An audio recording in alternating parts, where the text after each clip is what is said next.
Joseph 12ാമത്തെ മകൻ ബെന്യാമീൻ. ഇതിൽ ബെന്യാമീന് കിട്ടുന്ന പട്ടണമാണ് യെരിഹോ. യെരിഹോ കൊടുക്കുമ്പോൾ ബെന്യാമീന് മേൽ കിടക്കുന്ന ദൂതൻ എന്നറിയാമോ? നീ ശുദ്ധിയുള്ള ആഭരണമുള്ളവനും ശുദ്ധിയുള്ള പ്രദേശത്ത് വസിക്കുന്നവനുമാകും. അപ്പം ആ സമയത്ത് യെരിഹോ പട്ടണത്തിൽ ശുദ്ധജലമുണ്ട്. പിന്നെ എങ്ങനെ ഇത് കളങ്കപ്പെട്ടു?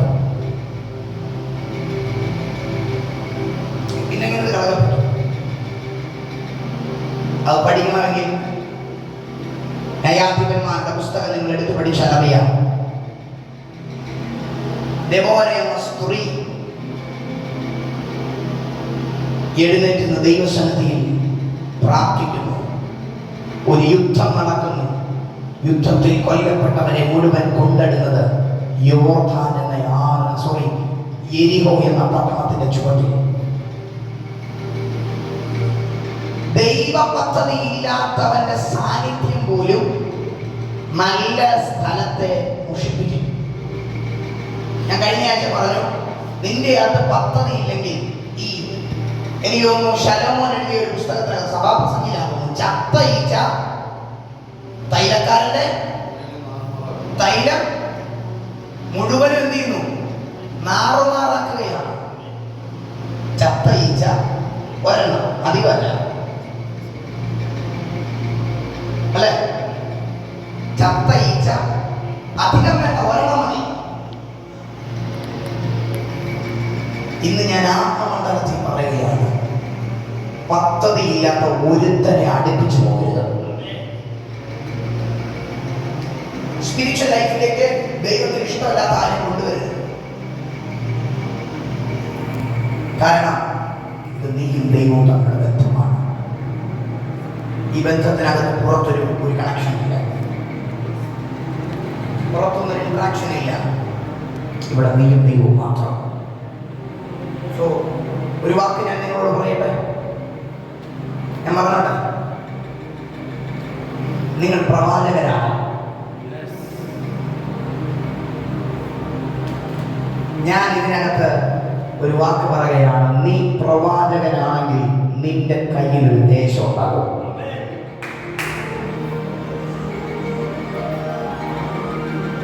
ഒരു പട്ടണത്തിൽ എലീശ ഇരിക്കുന്നത് അറിഞ്ഞിട്ട് 5 രാജ്യത്തെ രാജാക്കന്മാർ ഓടി വരിക പുള്ളിയെ കൊല്ലാൻ. തമ്പുരാൻ പറഞ്ഞു, എലീശയെ പേടിക്കണ്ട, പേടിക്കണ്ട. ഈ ദൈവം തുറക്കുന്നത് എപ്പോഴും കണ്ണാണ്. ദൈവം തുറക്കുന്നത് നമ്മൾ എപ്പോഴും യൂസ് ചെയ്യുന്ന ബാഹികതാണ്. പക്ഷെ എൻ്റെ പ്രിയരോട് ഞാൻ പറയുന്നു, ഇന്ന് ഇതിനകത്ത് വേണ്ടത് ആത്മീയ കണ്ണാണ്. ഓടിപ്പോയിട്ട് പറഞ്ഞു, ദൈവദാസനെ ഞാനൊന്നും കാണുന്നില്ല, അല്ലെ? എന്നാ പറഞ്ഞു? ഞാനൊന്നും കാണുന്നില്ല, എനിക്കൊന്നും അറിയത്തില്ല. നമ്മളെ ചുറ്റി നിൽക്കുന്ന സൈന്യത്തെ മാത്രമേ ഞാൻ കണ്ടിട്ടുള്ളൂ. നീ പറയുകയാണ്, ഇപ്പൊ വന്ന് നിൽക്കുക സൈന്യം, സ്വർഗീയ സൈന്യം വന്ന് നിൽക്കുന്ന ഇപ്പോഴാ എന്നാണ് ഏകസിയുടെ ചിന്ത. പക്ഷെ എന്റെ ചിന്ത ഞാൻ പറഞ്ഞോട്ടെ, ഏലീശ എപ്പോഴാ അറയ്ക്കകത്ത് ഇരുന്ന് തുടങ്ങിയോ അപ്പോഴൊക്കെ ആ സാന്നിധ്യവും ആ സൈന്യവും അവനെ ചുറ്റി നിൽക്കുകയാണ്. നിങ്ങൾ ദൈവസന്നിധിയിൽ ദൈവമക്കളാണോ? നിങ്ങളൊരു ശുശ്രൂഷകനാണോ? നിങ്ങളൊരു അപ്പോസ്തലനാണോ? നിങ്ങളൊരു അപ്പോസ്തലനാണോ? നിങ്ങളൊരു പ്രവാചകനാണോ? നിങ്ങളൊരു സുവിശേഷകനാണോ? എന്തുമായിക്കൊള്ളട്ടെ, ഏത് ശുശ്രൂഷ കൈകാര്യം ചെയ്യുന്ന, ഫൈവ് ഫോൾഡ് മിനിസ്ട്രി കൈകാര്യം ചെയ്യുന്ന വ്യക്തിയാണെങ്കിലും നിങ്ങൾക്കൊരു കാര്യം പറയാൻ പറ്റും, ദൈവം എനിക്ക് വേണ്ടി അത്ഭുതം ചെയ്യുമെന്ന് പറയാൻ പറ്റും. പക്ഷെ കഴിഞ്ഞ ദിവസം ഞാൻ ഇങ്ങനെ സംസാരിച്ചു, ദൈവം അത്ഭുതം ചെയ്തു വെച്ചിരിക്കുക, അല്ലെ? സ്വർഗത്തിലെ ഭൂമിയിലെ സകല അധികാരം നിനക്ക് നൽകപ്പെട്ടിരിക്കുന്നു. നിനക്ക് വേണ്ടത് അതിലേക്കുള്ള ആക്സസ് ആണ്. അതിലേക്ക് വേണ്ടത് എന്താണ്? ഒരു ആക്സസ് ആണ്. ഇതിനു വേണ്ടി പ്രാർത്ഥിക്കണം. ഹാഗാർ പറഞ്ഞു, എന്താണ് ഇത് തുറക്കാനുള്ള വഴി? What is the access? ഒറ്റ കാര്യം, ബൈ യുവർ വേർഡ്. നിന്റെ വാക്കിനാണ് അത് തുറക്കുക.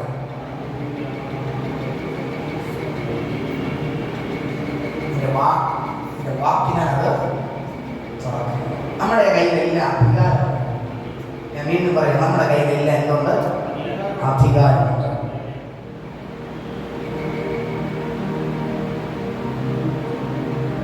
എലീശ ഏലിയാവിനെ ചുഴലിക്കാറ്റിൽ എടുക്കുന്നത് കണ്ടു. പക്ഷെ എലീശ കണ്ടത് ശരിക്കും ചുഴലിക്കാറ്റല്ല, പകരം അഗ്നി രഥങ്ങളെ അവർ കൃത്യമായി കണ്ടു. സോ ആ സമയം മുതൽ എലീശയുടെ ആത്മീക കണ്ണ്, സ്പിരിച്വൽ ഐ ഈസ് ഓപ്പൺ. അപ്പോൾ മുതൽ എലീശ മുഴുവൻ സംഭവങ്ങളും കാണുന്നത് സ്പിരിച്വൽ ഐസിലാണ്.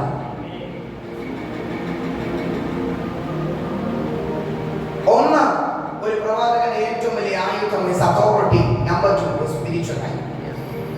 നീ ഒരു പ്രവാചകനാണോ, നീ ഒരു ശുശ്രൂഷകനാണോ, നിങ്ങളൊരു അഭിഷക്തനാണോ, നിങ്ങളൊരു അപ്പോസ്തലനാണോ, നിങ്ങളൊരു വിശ്വാസിയാണോ, നിങ്ങൾക്ക് ആവശ്യം ഒന്ന്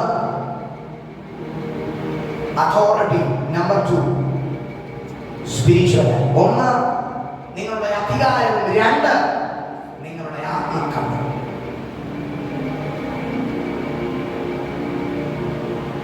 ഇത് രണ്ടും ഒരുമിച്ച് വരുന്നു. വിശാൽ പറയും, നിന്നെ തൊടാൻ പറ്റുന്നില്ല, എനിക്ക് നിന്നെ അടുക്കാൻ പറ്റുന്നില്ല. Come, you have something special. നമ്മളെല്ലാം കാണുന്ന അഭിപ്രായമുണ്ട്, പക്ഷെ ഇന്നർ സൈറ്റ് തുറക്കാൻ പോവുകയാണ് right now. വിശ്വസിക്കുന്ന എത്ര പേരിനകത്തുണ്ട്? സാമ്പത്തിക ബാധ്യതയ്ക്ക് വേണ്ടി നീ പ്രാർത്ഥിക്കുമ്പോൾ ഓൾറെഡി അത് നിന്റെ തലമേ തുറന്നു കഴിഞ്ഞു. രോഗസൗഖ്യത്തിന് വേണ്ടി നീ പ്രാർത്ഥിക്കുമ്പോൾ ഓൾറെഡി അത് നിന്റെ മേൽ തുറന്നു കഴിഞ്ഞു. തലമുറകൾക്ക് വേണ്ടി നീ പ്രാർത്ഥിക്കുമ്പോൾ ഓൾറെഡി നിന്റെ മേൽ തുറന്നു കഴിഞ്ഞു. Just open your inner sight and watch it.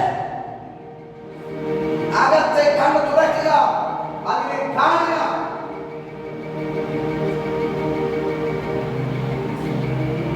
അതിനെ അനുഭവിക്കുക.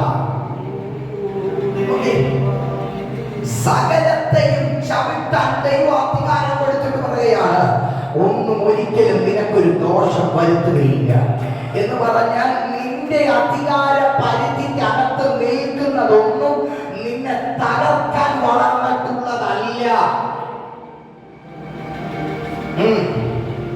ഇന്ന് ഞാൻ ആത്മാവിൽ പറയുകയാണ്. എല്ലാവരും പറയുക, കർത്താവേ ഞാൻ തകർന്നു പോയിക്കൊണ്ടിരിക്കുന്നു, കർത്താവേ ഞാൻ വീട് പോയിക്കൊണ്ടിരിക്കുന്നു, കർത്താവേ ഞാൻ നാശമായി പോയിക്കൊണ്ടിരിക്കുന്നു, കർത്താവേ എന്നെ കൊണ്ടൊന്നും സാധിക്കുന്നില്ല കർത്താവേ എന്ന് എല്ലാവരും പറയുമ്പോൾ എനിക്ക് നിങ്ങളോട് ശബ്ദം കൈമാറുവാനില്ല. നിങ്ങളിൽ ദോഷം വരുത്താൻ പിശാചിന് പ്രാപ്തിയായിട്ടില്ല.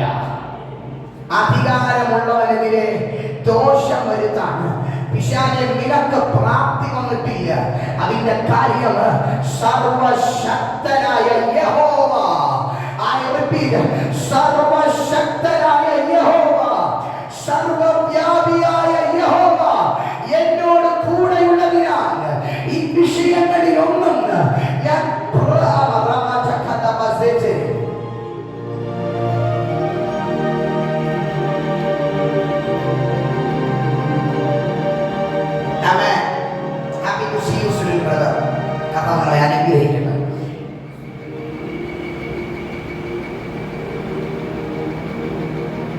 ഞാനിങ്ങനെ പ്രാർത്ഥിച്ചിങ്ങനെ നിൽക്കുമ്പോൾ കർത്താവിനോട് പറയും, മോനെ യു ഹാവ് ദി അതോറിറ്റി. എന്റെ കയ്യിൽ അധികാരമുണ്ടെന്ന്. നിങ്ങളുടെ കയ്യിൽ അധികാരമുണ്ട്. Praise the Lord. ബ്രദർ, നിങ്ങളുടെ കയ്യിൽ അധികാരമുണ്ട്. നിങ്ങളുടെ കയ്യിൽ അധികാരമുണ്ട്. അഭിഷേകത്തെ നിങ്ങളുടെ കയ്യിൽ അധികാരമുണ്ട്. ഒന്നുണ്ട്, അധികാരമുണ്ട്. അധികാരമില്ലാത്തതിനെ തിരിപ്പില്ല. നീ നോക്കിയാൽ അത്ഭുതം നടക്കും. നീ കൽപ്പിച്ചാൽ അത്ഭുതം നടക്കും. നീ ചിന്തിച്ചാൽ അത്ഭുതം നടക്കും. കാര്യം നീ കൈകാര്യം ചെയ്യുന്നത് ആ ഒരു അധികാര പരിധിയിലാണ്.